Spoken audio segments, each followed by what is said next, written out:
Hello प्यारे मित्रों, नमस्कार। तो कैसे हो आप सभी? मुझे उम्मीद है कि आप सब अच्छे होंगे। गुड मॉर्निंग सभी को, गुड मॉर्निंग। जय हिंद, गुड मॉर्निंग। मैं हूं सुखदेव जाखड़ और आप सभी का हमारे कम गेट यूट्यूब चैनल के इस लाइव सेशन में बहुत बहुत स्वागत है। तो आज मैं नेवी एमआर के बारे में कुछ डिस्कस करेंगे। हम पूरी जानकारी नेवी के बारे में ए से लेकर जेड तक। बहुत सारे स्टूडेंट्स पूछ रहे थे मुझे व्हाट्सएप पर कि नेवी एमआर क्या होती हैं, इसके बारे में कुछ बताओ, इसकी योग्यता क्या होती है। तो ये सब कुछ मैं आपको इसी वीडियो में बता दूंगा, पूरी पूरी जानकारी। आप इसी कम गेट यूट्यूब चैनल से जुड़े रहिए। नेवी से संबंधित पूरी जानकारी मैं आपको देते रहूँगा। तो नेवी एमआर क्या है, इसकी जॉब कैसे होती है, फॉर्म कैसे अप्लाई करना है, वैकेंसी कब आती है, कब आएगी,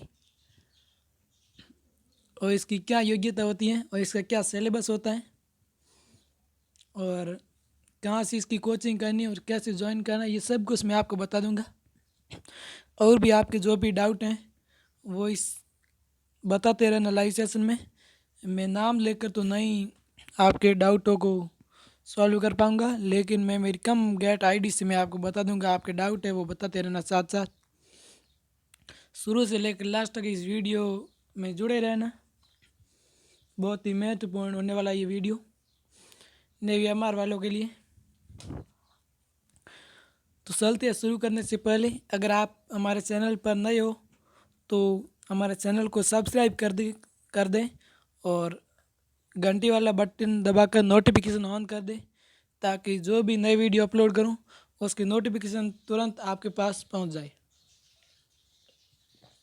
ये चैनल आपके लिए बहुत ही फ़ायदेमंद होगा, वो नई नेवी एमआर वालों के लिए भी, नहीं हर एक डिफेंस एग्ज़ाम की तैयारी करने वालों के लिए, लेकिन ख़ास तौर पर नेवी एमआर वालों के लिए। चलते हैं, शुरू करते हैं। क्या है नेवी एमआर? क्या है नेवी एमआर? सबसे पहले ये पढ़ते हैं। नेवी एमआर एक भारतीय सेना है, सेना का भाग है। हम सभी को ही पता ही है, भारत में 3 सेना है। कौन कौन सी है? जल सेना, थल सेना और वायु सेना। ये भारत की 3 सेना है देश रक्षा के लिए, और उनमें से एक है नेवी। ये कौन सी है? जल सेना। जल सेना है वो नेवी है आपकी। और इन 3 सेनाओं की भी वैकेंसी आती हैं, और वायु सेना, थल सेना की भी आती हैं। वायु सेना में एयरफोर्स की वैकेंसी आती है, और आर्मी की भी वैकेंसी आती है। और एक जल सेना, वायु सेना, थल सेना, ये देखते हैं हम। और ये एक भारतीय जल सेना है, नेवी। और नेवी एमआर, ये जल सेना में भी अलग अलग पार्ट होते हैं। नेवी एमआर, एएसएसआर, ये अलग अलग होते हैं। तो बढ़ते हैं आगे। सभी को पता चल गया होगा नेवी एमआर क्या है। और इस नेवी एमआर में ओनली बॉयज़ ही भाग लेते हैं, गर्ल्स नहीं ले सकती हैं।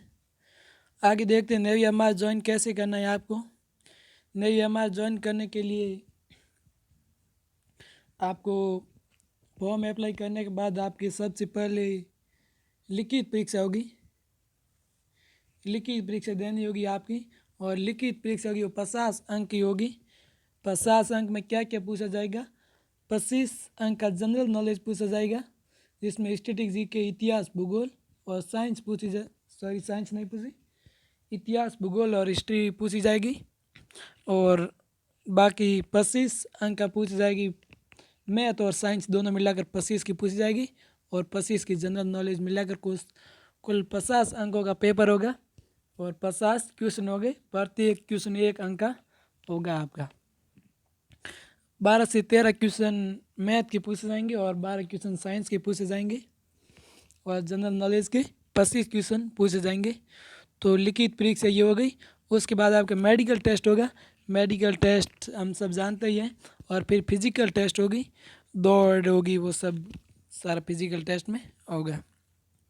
आगे और पढ़ेंगे फिजिकल टेस्ट और मेडिकल टेस्ट के बारे में। तो बढ़ते आगे। नई एम क्या होती है और इसको कैसे ज्वाइन करना है और इसकी योग्यता कहाँ है, ये योग्यता क्या है ये हम पढ़ लेते हैं। नई एम की योग्यता, तो लिखित परीक्षा के लिए योग्यता क्या होनी चाहिए फॉर्म अप्लाई करने के लिए। इसके लिए सबसे पहले तो आपकी 10th पास होना अनिवार्य है। अगर आपकी 10th पास नहीं है तो आप इस फॉर्म को नहीं भर सकते हैं। 10th पास है और प्रत्येक सब्जेक्ट में कम से कम 45% अंक नहीं 25% अंक होने चाहिए। प्रत्येक सब्जेक्ट में 33% अंक आवश्यक है। अगर इस सब्जेक्ट प्रत्येक सब्जेक्ट में आपके 33% अंक हैं तो आप इस फॉर्म को अप्लाई कर पाएंगे। या 45 गलती से लिख दिया। और फॉर्म अप्लाई करने के लिए आपके कम से कम 17 वर्ष आयु होनी चाहिए और ज़्यादा से ज़्यादा 20 वर्ष। 20 वर्ष से अगर आपकी आयु ज़्यादा है तो आप इस फॉर्म को नहीं भर पाएंगे और 17 वर्ष से कम है तो आप इस फॉर्म को अप्लाई नहीं कर पाएंगे। ये हमारी लिखित परीक्षा की योग्यता है। और उसके बाद मेडिकल टेस्ट की बात करते हैं। तो मेडिकल टेस्ट में क्या होता है, पूरी शारीरिक जांच होती है हमारी। शारीरिक जांच में कोई मिस्टेक है तो मेडिकल टेस्ट में बाहर कर सकते हैं। ये मेडिकल टेस्ट लिखित परीक्षा में सेलेक्ट होने के बाद, अगर लिखित परीक्षा में हम पास हो गए तो उसके बाद मेडिकल टेस्ट होगा हमारा। और मेडिकल टेस्ट के बाद फिजिकल टेस्ट होगा। सॉरी, सबसे पहले लिखित परीक्षा होगी और उसके बाद फिजिकल टेस्ट होगा और उसके बाद मेडिकल टेस्ट होगा। और फिजिकल टेस्ट में क्या होगा, और ये लिखित परीक्षा में पास हो गई तो उसके बाद आपको फिजिकल टेस्ट होगा। 1600 मीटर दौड़ होगी आपकी 7 मिनट और 20 सेकंड में पूरी करनी होगी। और कम से कम से बीम निकालनी होगी। बीम में आप समझते होंगे, वो एक ऊपर से पाइप को पकड़ के 2 हाथों से और फिर पूरे शरीर को ऊपर नीचे करना। इसी प्रकार आपको कम से कम से निकालनी होगी। और आपकी अगला देखते हैं, आपकी हाइट होनी चाहिए 157 सेमी, कम से कम आपकी हाइट होनी चाहिए। और 45 केजी वो वेट होना चाहिए और कम से कम 45 केजी होना चाहिए। बाकी तो हाइट के अनुसार ही वज़न देखा जाएगा आपका, जितनी हाइट है उसके अनुसार ही वज़न होना चाहिए। और कम से कम सीना है वो 70 सेमी होना चाहिए आपका। 70 सेमी सीमा और सीना होना चाहिए। और 5 सेमी आपको सीना फूलाना होगा। सांस अंदर खींच के फूलाते हैं जिस प्रकार सीने को, उसी प्रकार 5 सेमी आपको फूलाना होगा। अगर आपका 70 सेमी है तो फूलाने के बाद 75 सेमी होना चाहिए। तो इसी तरह फिजिकल टेस्ट हो जाएगा और मेडिकल टेस्ट, फिजिकल टेस्ट, ये तीनों टेस्ट होने के बाद आपका फाइनल सेलेक्ट हो जाओगे। और ज़्यादातर भारी तो ये लिखित परीक्षा है, उसके बाद ये मेडिकल इतना हार्ड नहीं होता है, बहुत सरल ही होता है। मेडिकल टेस्ट आर्मी में होता है, इतना नहीं होता है, बहुत सरल होता है मेडिकल टेस्ट। और फिजिकल टेस्ट भी बहुत सरल दिया, 7 मिनट 20 सेकंड में तो हर कोई एक स्वस्थ बंदा कर सकता है दौड़ 1600 मीटर पूरी और से बीम निकाल सकते हैं आसानी से। 170 सेमी हाइट तो हर एक की हो सकती है ना। और 45 केजी वेट, जिसकी 157 सेमी हाइट है उसका 45 केजी वेट आराम से हो जाएगा और सीना भी हो जाएगा 70 सेमी। और फिर बढ़ते आगे क्या है, फिर आगे सैलरी की बात करते हैं। सैलरी क्या है, तो पर मंथ सैलरी कितनी है, 14,000 से लेकर 69,000 तक है। शुरुआती लगते ही आपको 14,000 मिलेगी और उसके कुछ ईयर बाद आपको 21,000 और फिर 69,000 मिलेगी। जब बहुत टाइम तक आप इसके पद पर बने रहोगे तो आपकी जो जॉब है थोड़े ऊंचे पद पर बढ़ा दी जाएगी और आपकी सैलरी भी थोड़ी ज़्यादा कर दी जाएगी, 69,000 कर दी जाएगी लास्ट तक। और ये जॉब होती है, ये 10 साल की होती है। 10 साल के बाद आपको इसमें से निकाल दिया जाता है और किसी दूसरे एग्ज़ाम की तैयारी कर सकते हैं आप। 10 साल ये जॉब होती है, फिर दूसरे एग्ज़ाम में आपको बहुत सारी छूट दी जाती है और आप आराम से कर सकते हैं। और इसका सिलेबस क्या है ये थोड़ा हम देख लेते हैं, सिलेबस के बारे में पढ़ लेते हैं। सिलेबस पहले ही मैंने आपको बता दिया कि 50 अंक का पेपर होता है और 25 का जनरल नॉलेज आता है और 25 के साइंस और मैथ को मिलाकर 25 का प्रत्येक क्वेश्चन 1 अंक का होता है और 50 अंक का टोटल पेपर होता है। और अलग अलग स्टेट वाइज कट ऑफ रहती है। सबसे ज़्यादा हरियाणा की रही थी पिछली बार, 42+ थी फाइनल कट ऑफ, ऐसी कुछ थी। और कट ऑफ की मैं आपको व्हाट्सएप ग्रुप में दे दूंगा। प्रत्येक स्टेट की मैं कट ऑफ आपको व्हाट्सएप ग्रुप में दे दूंगा। आप सभी व्हाट्सएप ग्रुप में जुड़ जाना, नहीं जुड़े तो उसकी लिंक मैं आपको डिस्क्रिप्शन बॉक्स में दे दूंगा या मेरे मोबाइल नंबर पर मैसेज कर देना, मैं आपको वो सब बता दूंगा। और भी कुछ डाउट है तो आप व्हाट्सएप ग्रुप में पूछ सकते हैं। मैं व्हाट्सएप ग्रुप की लिंक इस वीडियो के डिस्क्रिप्शन बॉक्स में दे दूंगा। और तो शुरू करते हैं। सिलेबस इतना हार्ड नहीं है, वैसे डिफेंस के हर एग्ज़ाम का सिलेबस बहुत सरल ही होता है। इसका तो सिलेबस और भी सरल ही है, इसमें जनरल नॉलेज 25 का आएगी। 25 के कौन कौन से आएंगे देखते हैं। इसमें आएंगे, सबसे पहले शुरू करते हैं जनरल नॉलेज में इतिहास आएगी। इतिहास में आपको 2-3 टॉपिक आएंगे, पूरी इतिहास नहीं आएगी। 2-3 टॉपिक मैं आपको करा दूंगा, बहुत सरल टॉपिक आएगी। 2-3 टॉपिक, पूरी इतिहास नहीं पूछा। फिर उसके बाद में संस्कृति और धर्म आएंगे और स्वतंत्रता आंदोलन आएंगे। स्वतंत्रता आंदोलन में आपको एक क्वेश्चन महात्मा गांधी के बारे में पूछा जाएगा, बाकी स्वतंत्रता आंदोलन से आपको कुछ नहीं पूछा जाएगा। और विरासत पूछा जाएगा, विश्व विरासत स्थल है वो कहाँ है ऐसे पूछी जाएगी, हम्पी कहाँ स्थित है ऐसा कुछ पूछा जाएगा। और उसके बाद कला और नृत्य पूछी जाएगी कि ये नृत्य कहाँ है, कथकली नृत्य कहाँ है, केरल का है, इस प्रकार किस राज्य का नृत्य, तो ऐसा पूछ जाएगा। और पुरस्कार और सम्मान पूछ लिया जाएगा। उसके बाद कि सर्वप्रथम किस भारतीय को नोबेल पुरस्कार से सम्मानित किया गया, तो रविंद्रनाथ टैगोर है, इसी प्रकार। उसके बाद खोज आती है, इसकी खोज किसने की, इलेक्ट्रॉन की खोज किसने की। और उसके बाद युद्ध और रक्षा आता है। युद्ध और रक्षा पूछा जाता है कि ये युद्ध कब हुआ था, खानवा का युद्ध कब हुआ था और किस किस के मध्य हुआ था, ये सब पूछा जाता है। उसके बाद भूगोल आती है, थोड़ी बहुत भूगोल में नदियाँ पूछी जाती हैं कि भारत की सबसे लंबी नदी कौन सी है, ऐसा पूछ लिया जाता है। उसके बाद पहाड़ पूछा जाता है, मिट्टी पूछी जाती है कि भारत के इस राज्य में कौन सी मिट्टी ज़्यादा पाई जाती है, राजस्थान में कौन सी मिट्टी पाई जाती है, महाराष्ट्र में कौन सी मिट्टी पाई जाती है, किस मिट्टी को काली कपास की मिट्टी कहा जाता है, ऐसी मिट्टियों से संबंधित क्वेश्चन पूछ लिया जाता है। और फिर करंट अफेयर आएगा आपका। करंट अफेयर्स 1 या 2 नंबर का पूछा जाएगा, ज़्यादा नहीं आएगा। करंट अफेयर्स भी हम पढ़ लेंगे, करंट अफेयर्स से ज़्यादा मैं तो नहीं रखने वाला है, फिर भी हम कर लेंगे। और फिर राजधानी पूछी जाएगी, राजधानी और मुद्राएं राज्य की भी पूछी जाएगी और एक देश की भी पूछी जाएगी कि बांग्लादेश की राजधानी क्या है, तो बांग्लादेश की ढाका है जिस प्रकार। और दिल्ली की राजधानी और भारत की राजधानी दिल्ली है जिस प्रकार। और पाकिस्तान की इस्लामाबाद है, इसलिए पूछ जाएगा कि पाकिस्तान की राजधानी क्या है, ऑप्शन 4 देने की, तो आपको इस्लामाबाद राइट होगा। और उसके बाद मुद्रा पूछी जाएगी देश की कि भारत की मुद्रा क्या है, तो भारत की मुद्रा हम सब को पता ही रुपया है। और बांग्लादेश की मुद्रा पूछ लिया जाए तो बांग्लादेश की मुद्रा है थिम्पू, टका। बांग्लादेश की राजधानी है ढाका और मुद्रा है टका। और भूटान की राजधानी है थिम्पू और मुद्रा है नगुल ट्रम। इसी प्रकार आपको मुद्रा पूछ ली जाती है। और उसके बाद हम देखते हैं आगे क्या है। उसके बाद आगे हमारा संक्षिप्त रूप, जैसे किसी भी फुल फॉर्म पूछ ली जाएगी कि यूएनओ की फुल फॉर्म क्या है, संयुक्त राष्ट्र संघ है जिस प्रकार। और एक खेल सामान्य ज्ञान से पूछा जाएगा कि कौन सा कप किस खेल से संबंधित है, रणजी ट्रॉफी किस खेल से संबंधित है, बैटन कप किस खेल से संबंधित है, एक खेल से पूछा जाएगा। और उसके बाद भारतीय राष्ट्रीय प्रतीक पूछा जाएगा आपका कि भारतीय राष्ट्रीय प्रतीक, भारत का राष्ट्रीय ध्वज कौन सा, तिरंगा है। इसी प्रकार आपको भारतीय राष्ट्रीय प्रतीक पूछा जाएगा। तो ये जनरल नॉलेज का इतना सही है और कुछ नहीं है इसमें, आप स्क्रीनशॉट ले सकते हैं जनरल नॉलेज का। अब फिर साइंस की ओर बढ़ते हैं। और अब हमारी साइंस, जनरल साइंस है। इसमें साइंस में भी ज़्यादा कुछ नहीं, 10-11 टॉपिक है मेन। तो इसमें पहला है हमारा बल और गुरुत्वाकर्षण। और फिर न्यूटन की गति के नियम, न्यूटन की गति के 3 नियम है, वो हम अच्छे तरीके से पढ़ लेंगे। पदार्थ की प्रकृति एक छोटा सा टॉपिक है, कार्य, ऊर्जा और शक्ति। और फिर उसके बाद ब्रह्मांड है, ब्रह्मांड में ग्रह, उपग्रह, सूर्य, चंद्रमा सभी हम पढ़ लेंगे ब्रह्मांड में। और उसके बाद में विद्युत धारा है, उसके बाद में विद्युत धारा है, सॉरी क्या आ गया, हाँ उसके बाद में विद्युत धारा है। और विद्युत धारा के बाद में आगे देखते हैं हमारा तापमान आ जाएगा, धातु है धातु, और परमाणु संरचना, कार्बन है इसके यौगिक, तरंग और गति। ये बहुत सरल टॉपिक है, हम कर लेंगे बहुत अच्छे से।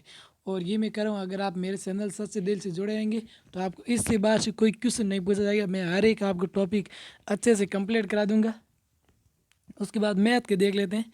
मैथ्स के हैं ज्यामिति है सबसे पहले, उसके बाद निर्देशांक ज्यामिति है, उसके बाद केंद्रीय प्रवृत्ति की माप है, गणितीय सरलीकरण। ये ज्यामिति इतनी नहीं पूछी जाएगी, एक क्वेश्चन पूछा जाएगा या 2 पूछे जाएंगे। अंक गणित है वो पूछी जाएगी 8-9 अंक की। और उसके बाद अनुपात समानुपात है, रेखिक असमीकरण, बहुपद है, बीजगणितीय समीकरण है, साधारण ब्याज पूछा जाएगा और सरलीकरण भी पूछे जाएंगे। साधारण ब्याज पूछा जाएगा, चक्रवर्ती ब्याज नहीं पूछा जाएगा आपके इतना हार्ड। और उसके बाद लाभ हानि है और प्रतिशत उसके बाद साल और दूरी है, और उसके बाद काम और समय। ये बहुत सिंपल मैथ है, ज़्यादा कुछ मैथ भी नहीं है। मैथ से डरने की बात नहीं है, मैं आपको करा दूंगा अच्छे से। मैथ भी बहुत सरल है, सब कर लेंगे हम। आप सच्चे दिल से मेरे साथ जुड़े रहिए लास्ट तक, आपके लिए ये चैनल बहुत ही फ़ायदेमंद होगा। और जितना आप मेरा साथ दोगे उसी तरह मैं आपका ही साथ दूंगा, और आपके सिलेक्शन तक मैं आपके साथ हूँ। अच्छे से मैं पढ़ रहा हूँ, जो टॉपिक आप अच्छे से तैयारी करना है, फिर आपको उसकी रिवीजन भी करना है। और तैयारी कहाँ से करना है और कैसे करना है ये तो मैंने बता ही दिया है। तैयारी कहाँ से करना है, तैयारी इसी हमारे कम गेट यूट्यूब चैनल पे मैं कराऊंगा आपको बिल्कुल फ्री नेवी एमआर की तैयारी, और नेवी एसएसआर के भी जी के कंप्लीट हो जाएंगे वैसे। और नेवी एमआर की पूरा सिलेबस मैं यहाँ कवर करा दूंगा इसी कम गेट यूट्यूब चैनल में।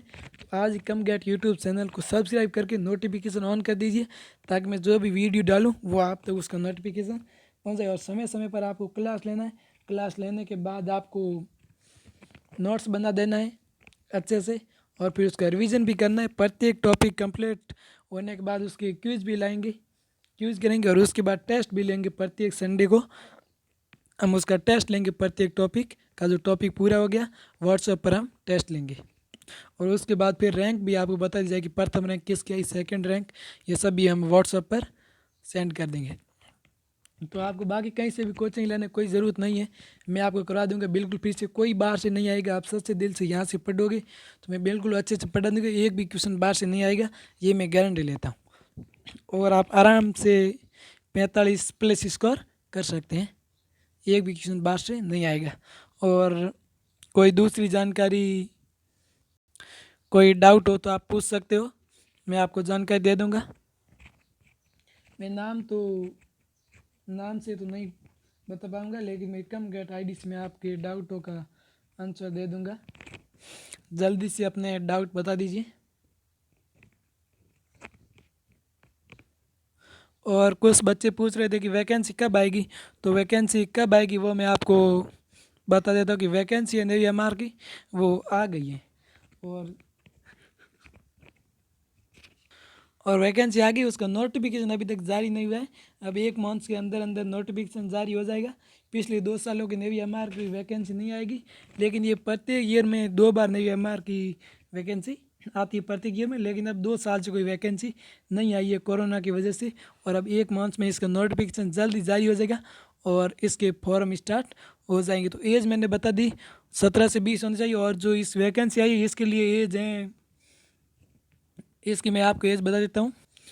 इसकी एज है 1 अप्रैल से लेकर 1 अप्रैल 2001 से लेकर 31 मार्च 2004 के बीच जिसकी डेट ऑफ बर्थ है वो इस फॉर्म को अप्लाई कर सकता है। कुछ छूट दी गई है इसके लिए, 2 साल से वैकेंसी नहीं है इसलिए। वैसे तो हर ईयर में 2 बार वैकेंसी आती है। तो इसके बीच 1 अप्रैल 2001 से 31 मार्च 2004 के बीच जिसकी जन्म डेट है वो फॉर्म अप्लाई कर सकते हैं, और 400 पदों पर वैकेंसी आई हुई है। और कुछ डाउट हो तो, और एक बच्चा पूछ रहा था कि कौन सी बुक से पढ़ना है आपको, तो बुक है वो अभी एक बार आपको कोई बुक खरीदने की कोई ज़रूरत नहीं है, पैसे नहीं बर्बाद करने। एक बार मैं कराऊंगा, उसके रिवीजन करते रहना अच्छे से। मैं आपको बता दूंगा बाद में कोई बुक की ज़रूरत पड़ी तो। वैसे एक बार कोई आपको बुक नहीं खरीदनी है, कोई बुक नहीं खरीदनी है। और कोई डाउट हो तो बता दीजिए आप। अच्छे से सिलेबस हम पूरा कवर कर लेंगे नेवी एमआर का, और लास्ट तक मेरा आप साथ दीजिए, और मैं भी आपके साथ हूँ। जब तक आपके नेवी एमआर में सिलेक्शन नहीं तब तक आपका दोस्त आपके साथ है। आप सच्चे दिल से साथ दोगे तो मैं ये आपका इतना ही सच्चे दिल से साथ दूंगा। और अधिक से अधिक दोस्तों के साथ इस वीडियो को शेयर कीजिए, और जितना मेरा जोश बढ़ेगा और उतना अच्छी तरीके से मैं आपको सिलेबस कराऊंगा। तो और कुछ डाउट हो तो बता दीजिए, नहीं तो व्हाट्सअप ग्रुप में बता देना। व्हाट्सअप ग्रुप की लिंक मैंने दे ही रखी है, या मेरे नंबर ही हैं व्हाट्सअप पर, उस पर मैसेज कर देना। व्हाट्सअप में जुड़ने के लिए व्हाट्सअप ग्रुप में 9024453647 ये मेरा व्हाट्सअप नंबर है। इस पर मैसेज करना कि मुझे व्हाट्सअप ग्रुप में जोड़ो, ये रहे नंबर। तो मैं आपको व्हाट्सअप ग्रुप में ऐड कर दूंगा नेवी एमआर वालों को। और बाकी नेवी ए वालों के लिए भी जी के तो यही चल जाएगा। वैसे ये स्टैटिक जी के हर एक एग्ज़ाम के लिए भी हैं, तो अच्छी तरीके से आपकी तैयारी हो जाएगी। और आपको वीडियो, आपको क्लास कैसी लगी ये कमेंट बॉक्स में ज़रूर बताइए। अच्छी लगी तो इस क्लास को लाइक कर दीजिए और आज की क्लास को यहीं विराम देते हैं, चलते हैं, कल फिर मिलेंगे। तब तक खुश रहिए, अपने माता पिता की सेवा कीजिए। जय हिंद, जय भारत।